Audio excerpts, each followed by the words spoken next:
I'd like to begin, if I may, with your childhood. And I'm going to ask a too obvious question. Was it a scientific family that you were born into? Basically, no. It was more of a musical family than a scientific family. But my father had done maths A-level and had always retained an interest in mathematics and science. So there was that element there, but he was a musician and my mother was as well. Another maybe obvious question, were you pushed in any direction or were you allowed to find your own way? I would say that I was strongly encouraged in the direction, not in a sort of pushy way. No, I understand. But just in the directions that I naturally wanted to go, which in my earlier childhood was both music actually and mathematics, and in fact quite a few other subjects, but it sort of distilled gradually down to mathematics over the course of my childhood and adolescence. Only because this is true of some of your colleagues. Would you have been called a prodigy? Were you reaching for books at 3? Were you solving problems at 8? What was the tenor of your intellectual interest at that point? I think I was a sort of early developer, but not a super early developer. I wasn't a sort of remarkable prodigy that journalists would write about or something like that. Right. It definitely wasn't like that, but I was a sort of early reader and was young for my class at school, but not 3 years younger than everybody else or anything like that. So, what was your birth order? When did you come? I was firstborn. You were the firstborn. Yeah. And the only boy, or yes, I've got 2 sisters. 2 sisters. 2 sisters. Either of them mathematicians as well? No, far from it actually. So one is a novelist and writer more generally, and the other is a violinist. Not too shabby. If we were to look for the moment of a spark that began your direction, when would it have been? As early as primary school? I would just, you mean a spark that made me think, right, I want to be a mathematician? Yes. It didn't really work like that for me. It was more that mathematics was always in the mix. It was always something I enjoyed, so there were various reasons for that. One of the most important being that I had a succession of rather unusually enlightened teachers who did sort of things that went beyond the syllabus and that sort of thing. So that meant that at each stage where I had to make a choice to specialise a bit more, mathematics was always one of the things that was involved. Which suggests, at any rate, that you were being recognised as good in that by some of these exceptional teachers. Well, it wasn't just me. I wasn't being singled out when I say this. I was just in a class with these very good teachers. And I can think of at least 3 different teachers at different stages of my schooling who played this sort of role. I think teachers are important, as do you, clearly. So may we have their names of the ones that... So there's one at primary school called Mrs. Gazzard. She was the person who first told me about pi, for example. I think I was sort of 5 or 6 at the time. And then a teacher called Mrs. Briggs, when I was at prep school. She was the wife of the headmaster and had a degree in mathematics from Cambridge and had very interesting ideas for sort of problems to think about. And then I had a teacher called Norman Routledge, who had been a fellow of King's for a while, King's College, Cambridge, and really was quite extraordinary in his lack of sort of deference to the official syllabus and did things in a very interesting way that was very much informed by a sort of university mathematics perspective. And he too set really interesting hard problems regularly that were absolutely not needed for A-level, but just developed us in such a way that when A-level came around it was not much of a challenge because we'd been doing much more difficult things. And might have set your own approach very broadly to not being rule book oriented. I mean, is it fair to give that particular teacher credit for that? We don't have to. I'm not sure exactly in what sense I'm not rule book oriented, but I mean, one sense is clear. I very much regret the way exams have become so much the sort of thing that people focus on. So my attitude to teaching is definitely one where I think it's a pity that the rule book is so prescriptive. But in my own life, I'm a reasonably obedient. Okay. Well, we'll get to your ongoing education, but I'm going to stop and ask a question that may actually not be very important. Did you find that there was a rather strong number of women teaching math at the earlier level? I'm really wondering about the generation of teachers who taught you and whether the women were, is it fair to say, stuck beneath the university level, or is this really not an important question to ask? Because one doesn't see so many women in the mathematical field, even today. Well, that's an important question, certainly. Yes. But the question of whether, well, so two of the three teachers I mentioned were women. Yes. One at primary school, I think, because I was very young then, I don't know all that much about Right, her, of course. except that she was a wonderful teacher. My guess is that she was not, wouldn't have been in the running to be an academic mathematician, so I don't think she had missed out that, but she was a fantastic teacher at that level. I don't know about Mrs. Briggs, the one who had a degree from Cambridge. I don't know what sort of forces in her life led to her, whether her talents were underused or whether that was what she wanted. I don't quite know. But these days, it is troubling that there aren't more women in the upper echelons of mathematics, although there certainly are some. And it's a question that a lot of people think about and wonder about. We won't answer it today, but I'll tell you why I ask you. In other interviews I've had in this series, a few people were privileged with having a really quite remarkable tutor in mathematics, was a woman who wound up doing a very important textbook in mathematics, but couldn't be at the university level. So this business of trapped women at a certain generation who were very helpful, to say the least, but whose own career was stopped. And occasionally, the boy of the family, even with the daughter being good in mathematics, was the one who got the attention. So we'll just leave it at that in terms of your own development. You are now having to choose a path at what age, where you really have to announce a direction in mathematics? Well, I think even when I applied to university, when I came to Cambridge to read mathematics, even then I wasn't sort of set on a mathematical career. Because I didn't have any conception really then of what a mathematical career was and what it was like. I remember once saying to somebody whose father was a don in mathematics and physics,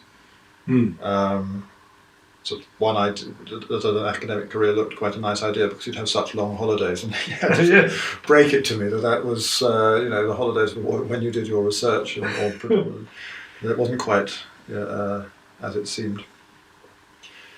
And but gradually over the course of my degree, I became clear in my mind that I wanted to do a PhD. Yes. But it also became clear that what I most enjoyed during my degree years was working on hard problems. Same thing, we're working on hard problems that weren't exactly part of the syllabus, weren't sort of focused on the exams I'd be taking in the summer. Yes. And that I'm hardly unique in this, but revising for some exams in the summer wasn't something that gave me a huge amount of pleasure. And so if I'd left after graduating or after doing one further year as our Part 3 course, I would have just missed out on what mathematics is really about, which is, or for me, it would have been doing research, thinking about hard problems. So it was clear that I wanted to do research, and once I was set on that path, I did indeed find that I got much more pleasure out of just sitting and staring at a blank sheet of paper for 2 weeks, or scribbling on it, but just being sort of stuck on a really hard problem then I had learning lots of material for my exams before that. So then I think it was sort of, I really felt in my element, and it was clear that that was what I would ideally like to do. Of course, early in the PhD, you have no idea how it's going to go, and the idea of solving problems that nobody else, even these great experts, had managed to solve seems very daunting and impossible, but you build up gradually, you manage to do something, and then you sort of realise that it's not actually, in principle, impossible, and so...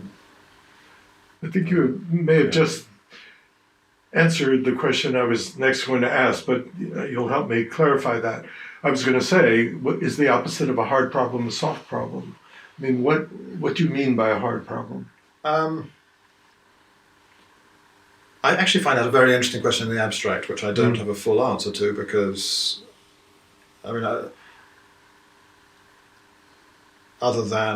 an obvious answer, which is that a hard problem is one that a lot of people have tried and not managed to do, as a lot of good people.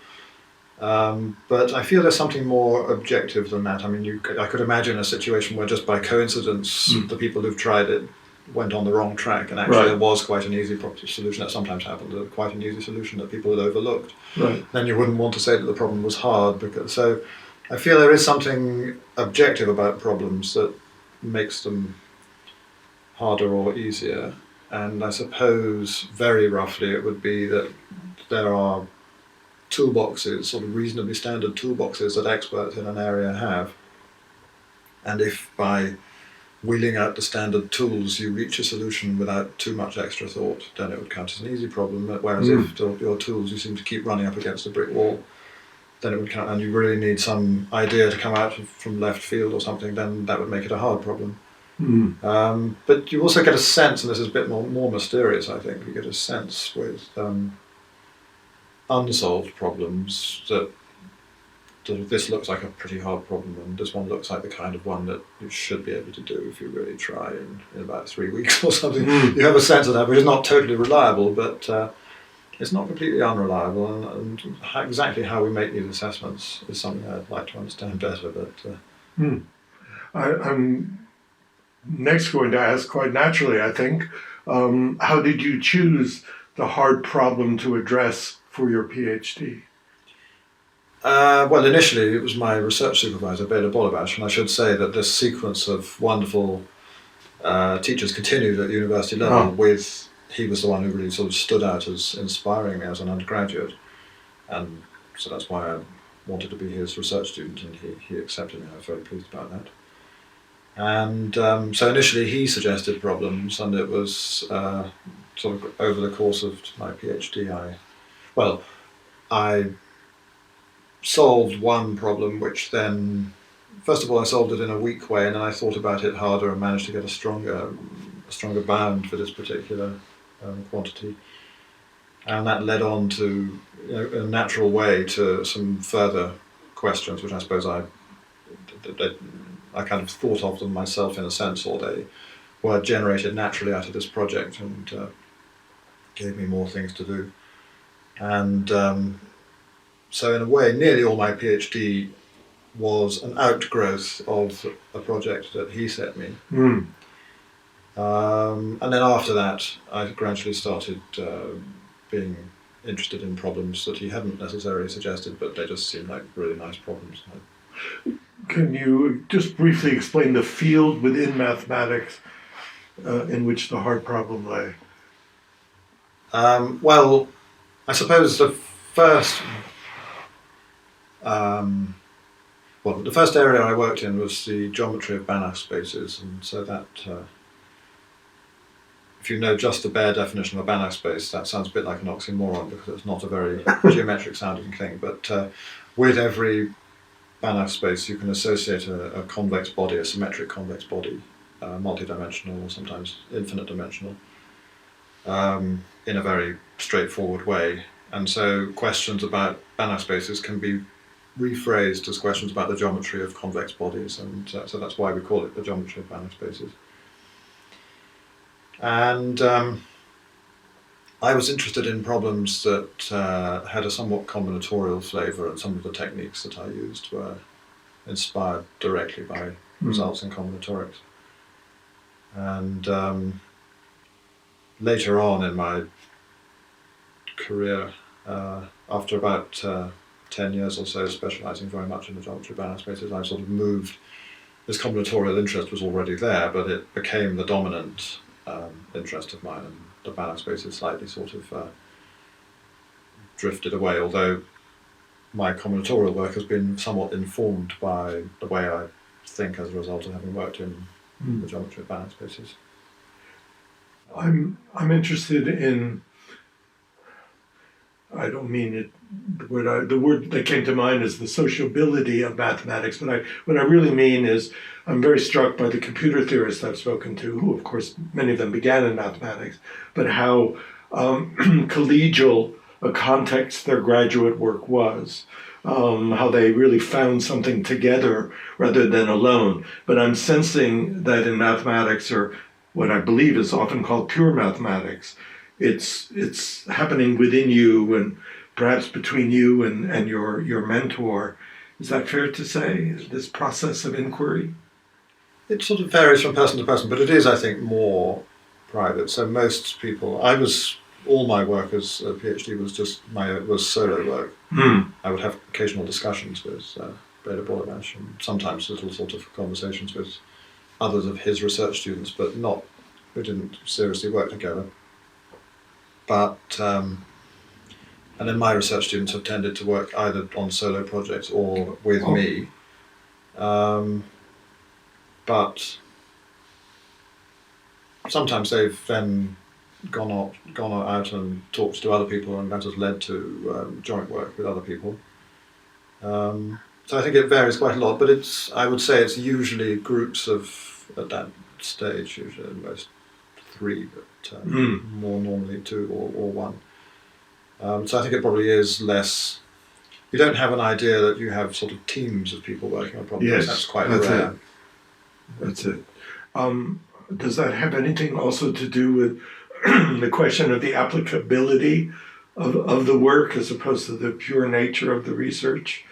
Because I have heard the distinction between pure mathematics and applied mathematics, and I'd appreciate some clarification about that too, because I certainly sense your work was in pure mathematics. Yes, it certainly is.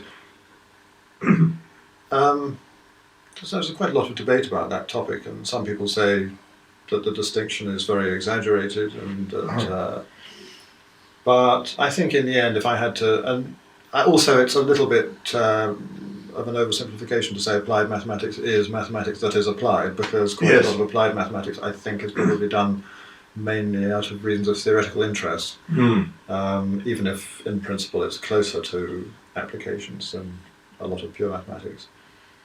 But I think maybe the biggest sort of cultural difference between pure and applied mathematics is that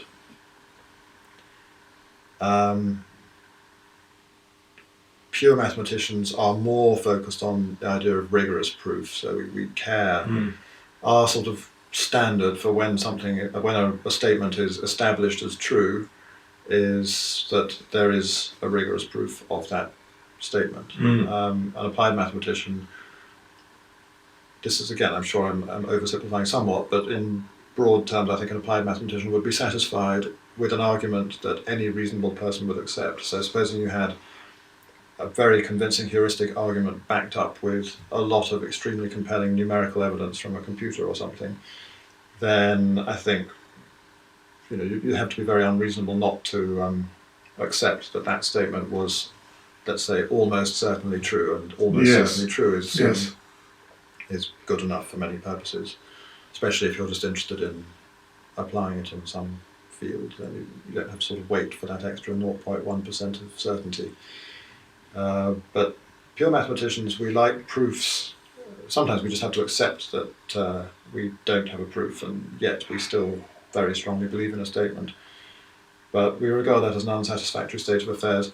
And it's not so much because we're obsessed with certainty, it's because the quest for proofs turns out to be extraordinarily fruitful. And if you look for a proof of something, even if you know in advance that it's true, you know in this sense of beyond reasonable doubt, finding the proof forces you to come up with ideas that you wouldn't have had to come up with if you weren't trying to find a proof, and those ideas often lead to solutions of whole other classes of problems and so on. So the endeavour of finding proofs is an extraordinarily interesting one. Yes, and, with some of your colleagues, I found something I'm sensing in you, which is the joy of the pursuit, and probably a tolerance for frustration.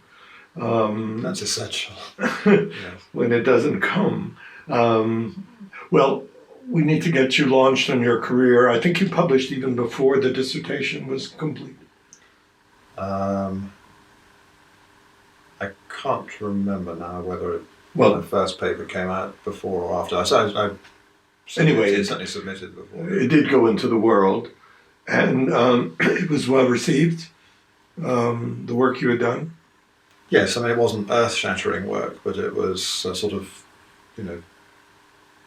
I suppose it was signalling that there was another person who was joining the community of geometry of Banach Spaces who was capable of producing reasonable work. Which in a way is what the dissertation does. Exactly what it's for. It's you sort of, that's how I regard it really. You're not looking at a PhD level for people who overturn their field in some way, but just somebody who can show that they can do a variety of problems, they're technically strong, they have interesting ideas and so on. And then you hope that that's just the first step, and there'll be further steps up as they progress through their early career. How old were you when you got your PhD? Just to place you in your life. I have to work that out.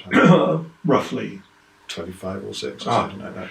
Okay, well then that's an opening to ask a question that is about a cliche about mathematics, and I think you have actually addressed it in various places, so I'm going to ask you directly about youth and mathematical insight, because it's the only field. I'm a historian by background, and there's no chance to expect anything great from a 25-year-old. I mean, it happens, but it's not expected. There's this, sort of the accretion of experience and insight. But mathematics has, maybe only in the lay world, the reputation of a place where the brilliance comes young, and then you sort of live with that insight for a while. How do you see that assumption? Well, one thing is true, which is that very young people very early in their career can do, and sometimes do remarkable things that are sort of not just results that sort of are one step along the way, but they're major results that will be remembered forever. But there is a trade-off between something like raw mathematical ability. I don't know whether there's any sort of meaningful concept of raw ability that tails off with age. Perhaps there is when you get sort of, maybe I feel the older I get, the more I want to believe that there isn't such a thing. Yes, of course. And then experience does count for quite a lot, actually. I mean, it's not just, not as much as in a subject like history where you have to sort of build this accumulated wisdom, but it saves you a lot of time if you can do what I was talking about before, is size up how difficult a thing is likely to be, what techniques are likely to be useful, and that sort of thing. You can work more efficiently as a result of the experience that you build up over the years.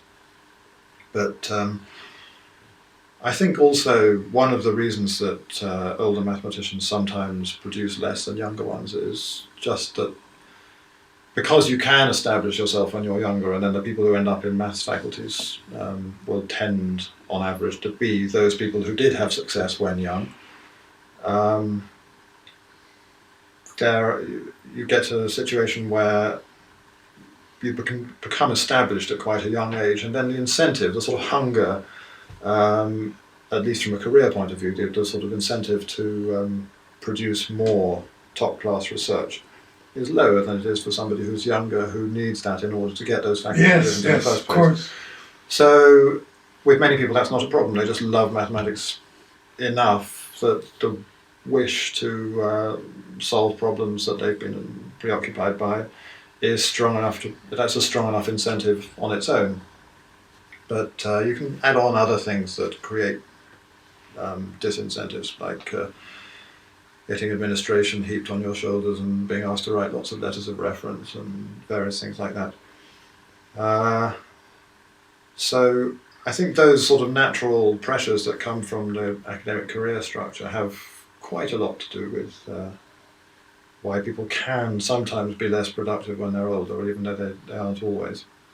Isn't the bias built into the idea of the field medal? I mean, I can't think of another field where such an important award is actually restricted to those. Is it under 40? Yes, you're supposed to be or supposed to turn 40 at the latest. I mean, latest or earliest. Anyway, you must turn 40. Can't be older than having turned 40. Which from outside the field looks eccentric as a condition. Yes, I'm not sure what I think about that. It's hard to sort of, as a beneficiary of the current system, it's hard to. Well, we won't condemn it, but we'll just notice it. Yes, no, I mean, I think if. I mean, the extreme example that I suppose people would cite is Andrew Wiles not being able to qualify for a Fields Medal, but in that case they sort of slightly apologised for the rules by inventing this special award to give to him. But I mean, there could be comparable situations. Whether that makes, I think, in a way, the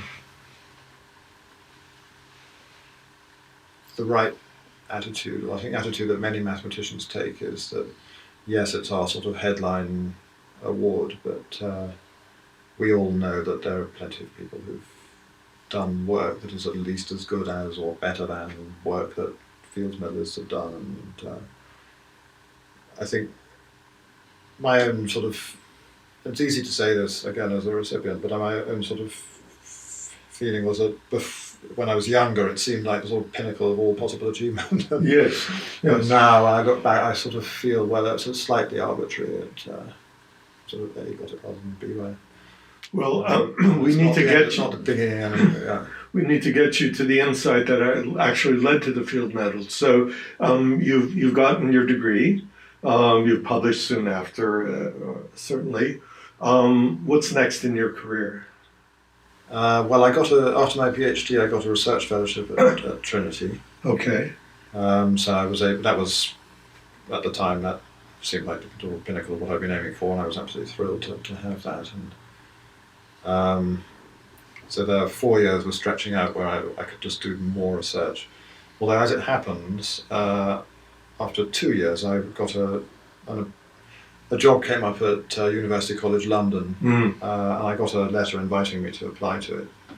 And I went to talk to Abel Prize and said, "Do you think I should apply? It's only 2 years." Yes, of course. And he said, "Well, that'd be a pretty good job to have. I think really, you don't have that much choice." So, with some slight regret at only doing 2 years of this 4 year thing, I went to UCL. I was very happy there at UCL. I think it was a very good department.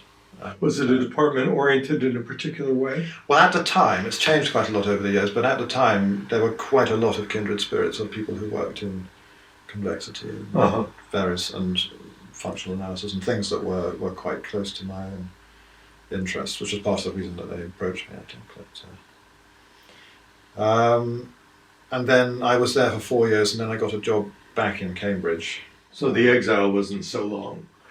No, and in fact, for most of the time I actually lived in Cambridge. I commuted to London. But the reason I got a job back in Cambridge, so my big break, so to speak, came while I was at UCL, and I'd always been interested in a problem in geometry of Banach Spaces called the distortion problem, which I spent, even before I went to UCL, I spent a long, long time trying to solve that. And this is actually something that's happened to me several times in my career. I never did solve it, but the thoughts that I had... You never did solve it? No. And it eventually got solved by two other people, Ted Odell and Thomas Schlimprecht. But the ideas that I had in struggling to solve that problem were useful in another problem, which was an old famous problem in the area, which I did manage to solve. And also, actually, as it happens, somebody else, Banach Spaces in France, solved it independently, and we published together. And that was a big step up from anything I'd done before, and that led to this was constructing a rather pathological example of a Banach space, and somehow the expertise that I'd built up then allowed me to construct some other pathological spaces, and then in fact also led to a theorem about those spaces that was a positive theorem, not just a counterexample. And so I had a body of work that was suddenly a whole lot more sort of important than what I'd done before, and that was enough to get me a job back in Cambridge. Excuse me for a very naive question, which is there a eureka moment? Sometimes, yes. Sometimes there is a moment I can point to where before that moment I wasn't sure I'd be able to solve the problem. After that I sort of thought, well, okay, there's still quite a lot to do, but basically I know it's in the bag now. Yes. So I can remember, usually I can remember where I was at such a time. So one of these problems I mentioned, the positive result, I was on a train coming back from UCL when it suddenly became clear that this problem was within my sights. Are you ever not working on a problem? I mean, in a way, it seems like an all-consuming intellectual investment, and so your energy is always somewhat in that problem.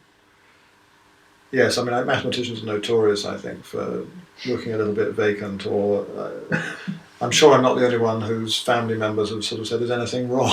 It's fine, I'm just thinking about some mathematics. That happens to me quite a lot.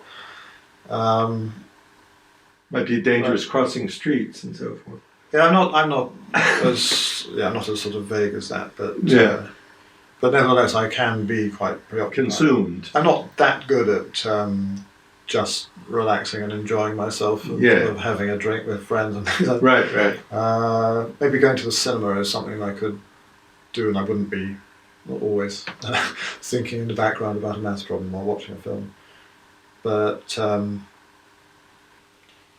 mean, we're in a sort of odd position, a lot of us, that we are being paid to do what feels like a hobby, really. I mean, it's something that we're just extremely interested in, and by some miracle, this thing that gives us so much pleasure, somebody else is ready to pay us a decent salary to do.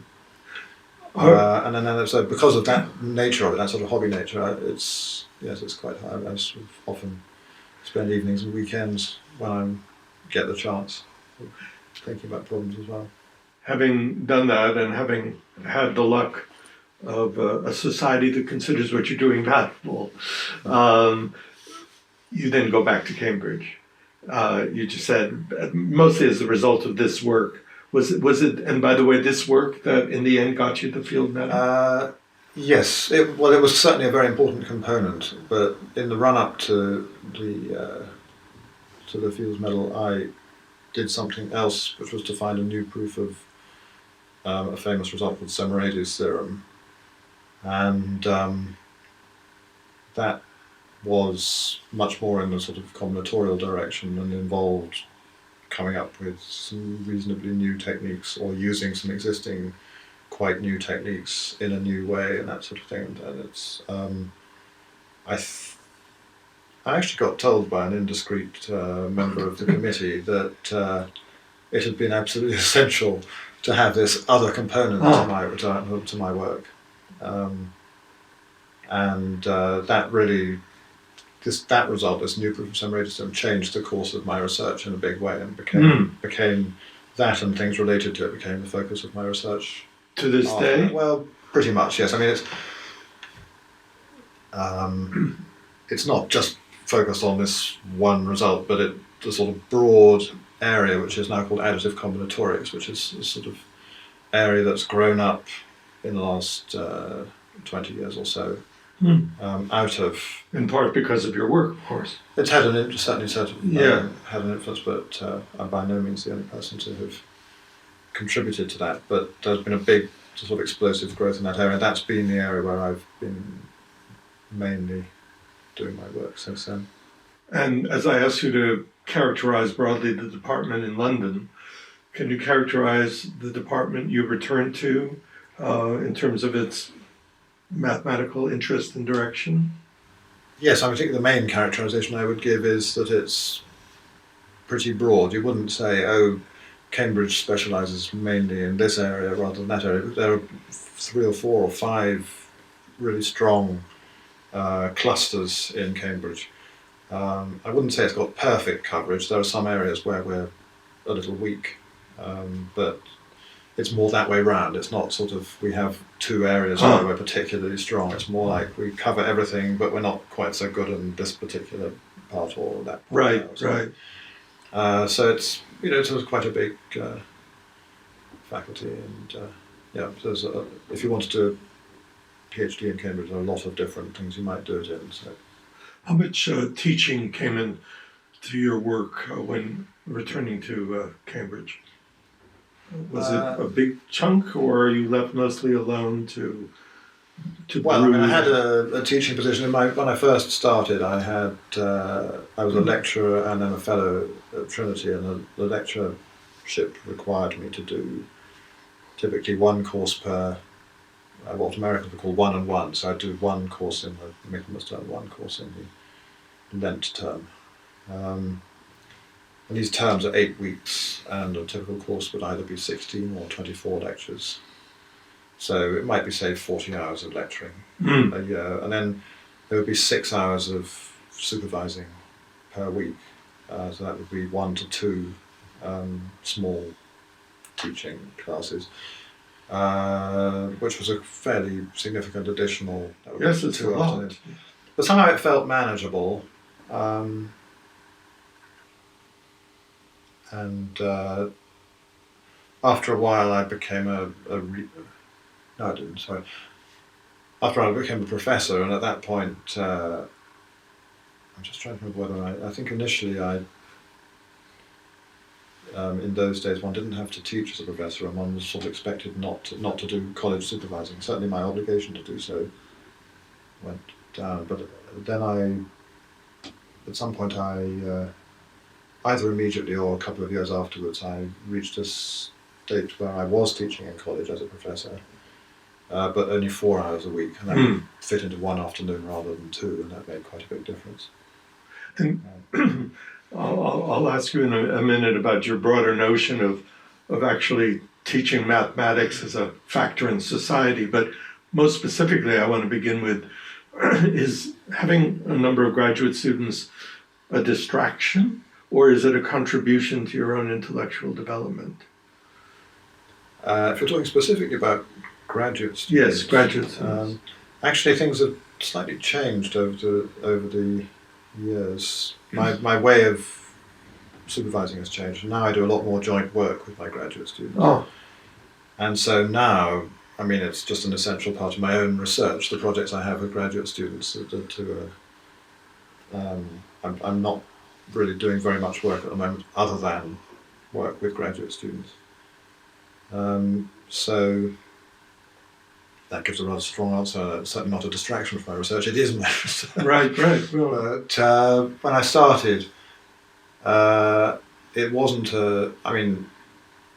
these would be people who would come and talk to me. We'd have pretty interesting conversations, and I would have to think about the things that they were, to some extent, about the problems they were working on, just in order to be able to have intelligent conversations and offer advice. And so none of that could be called a distraction. It's all quite, right. And that applies actually even, I've found, to undergraduate teaching. So there you would have thought all I'm doing is just telling people about things that I know very well because I've known them for years and years. But I found, particularly with lecturing, that even when I lecture a subject I know well, I find that I organise things a little bit differently from how I would have expected before I started preparing the lectures.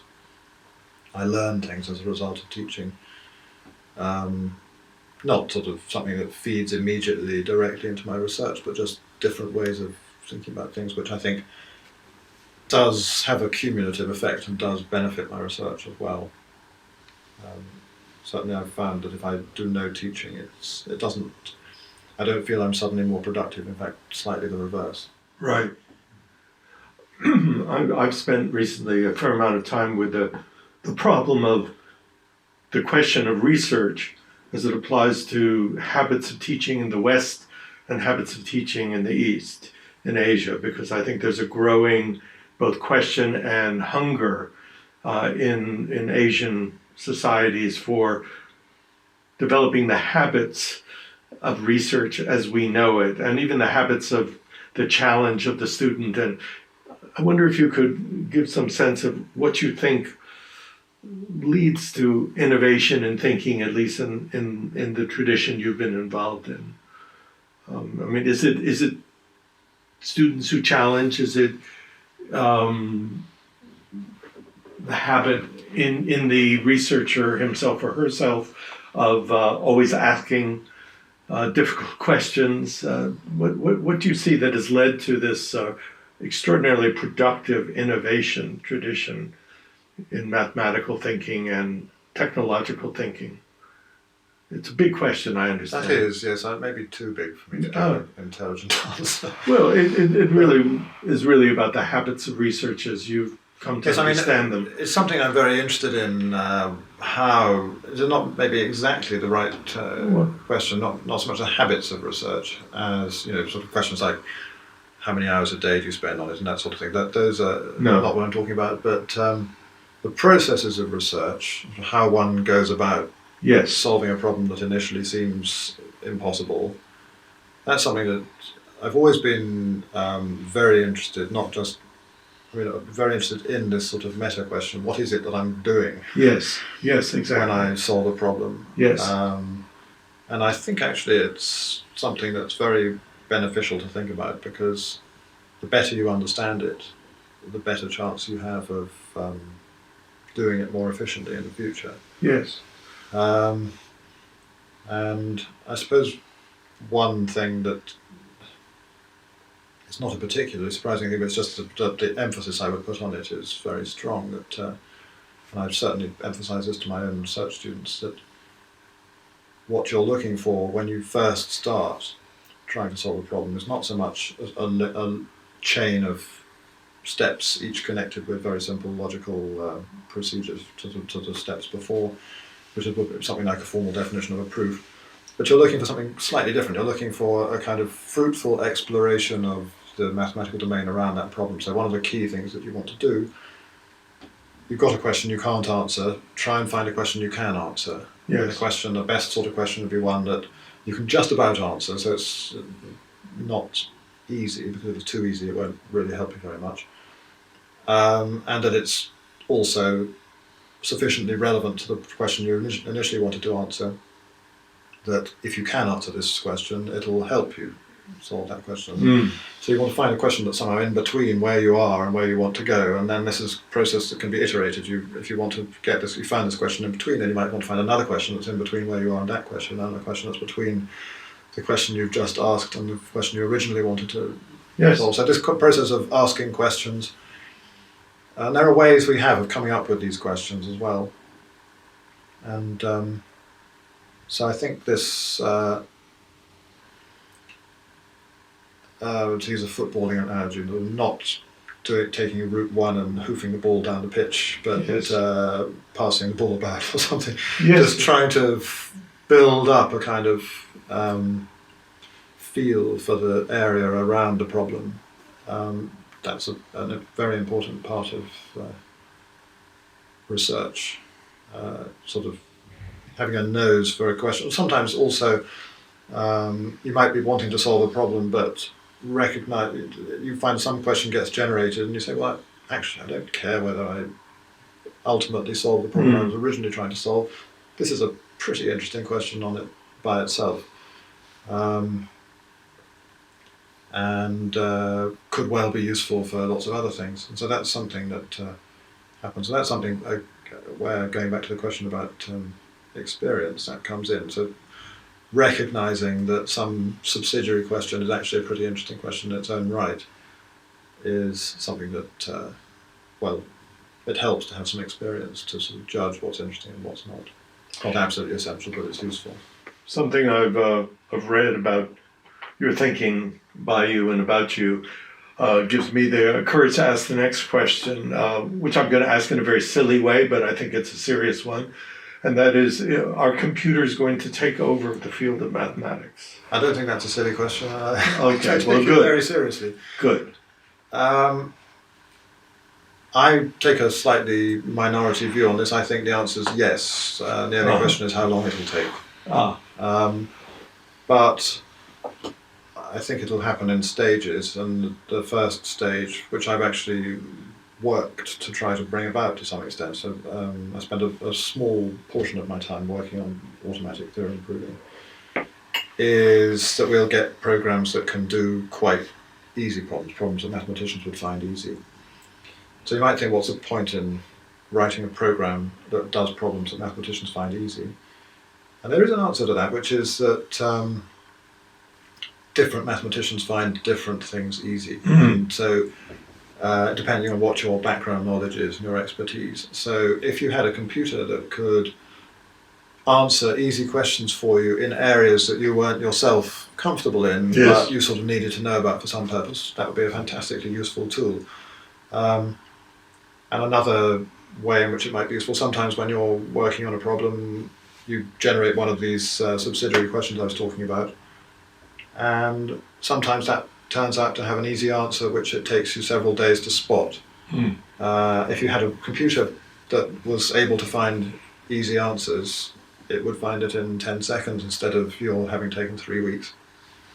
So it could be a tool that would speed up the processes of research without initially sort of threatening this romantic picture we have of needing to be a human to have the really insightful creative ideas. Right.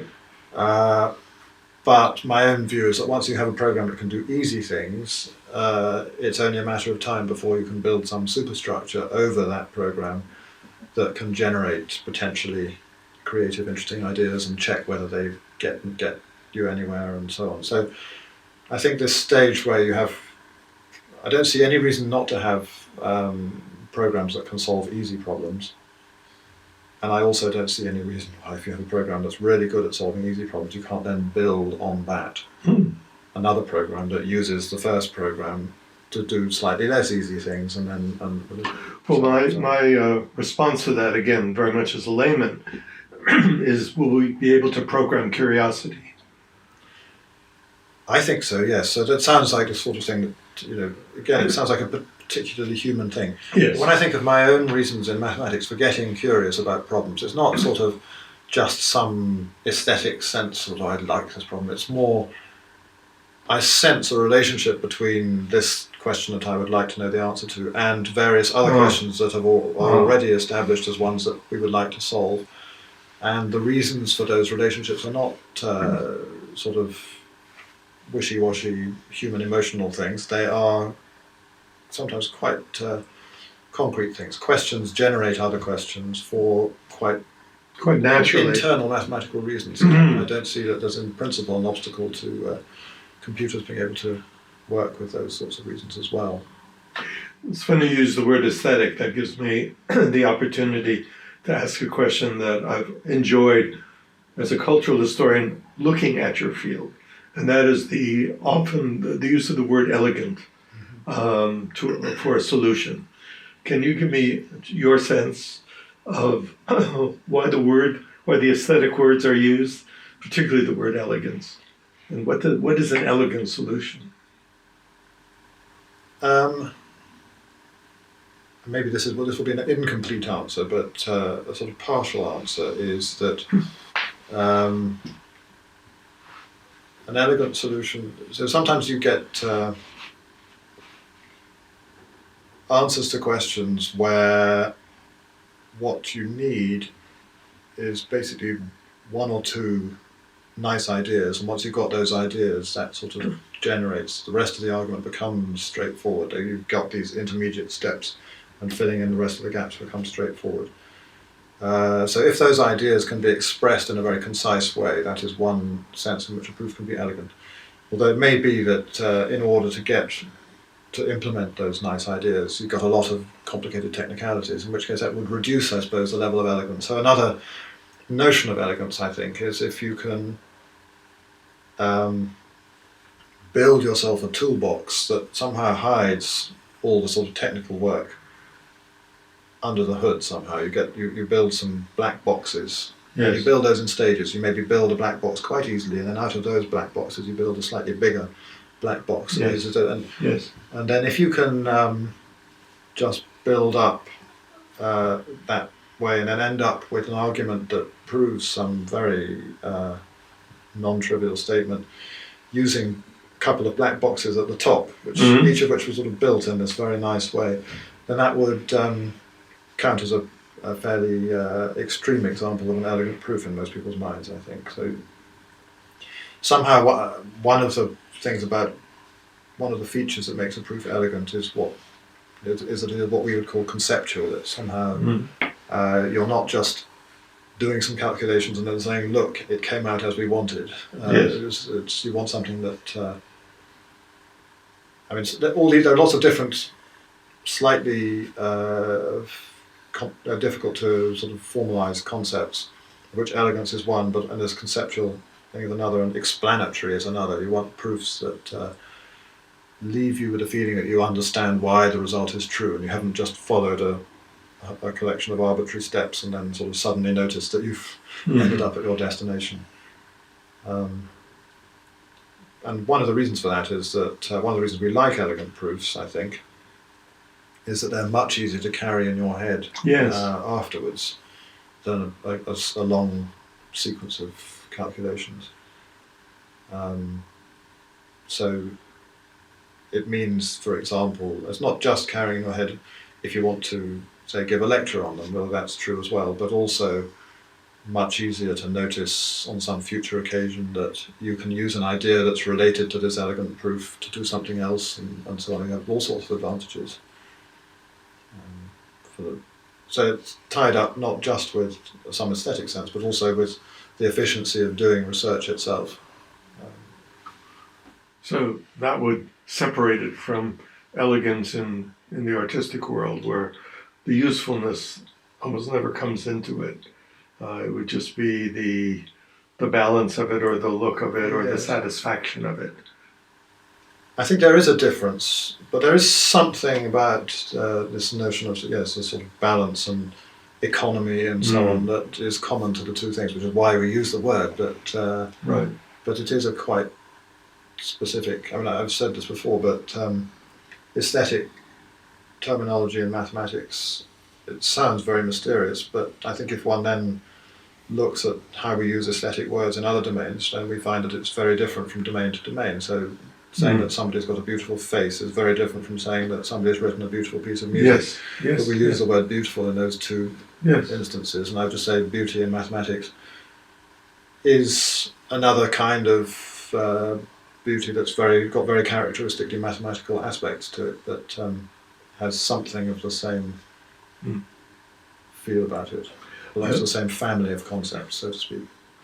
Going to finish with just noting, and if it's interesting to talk about, to ask you to do so, about the interest you take in the broader reputation about mathematics as unfathomable for society at large. I mean, the notion it's something that 5 people do in beautiful places, certainly Cambridge would be one of those, but nothing that really can be grasped by the society at large, and you've challenged that.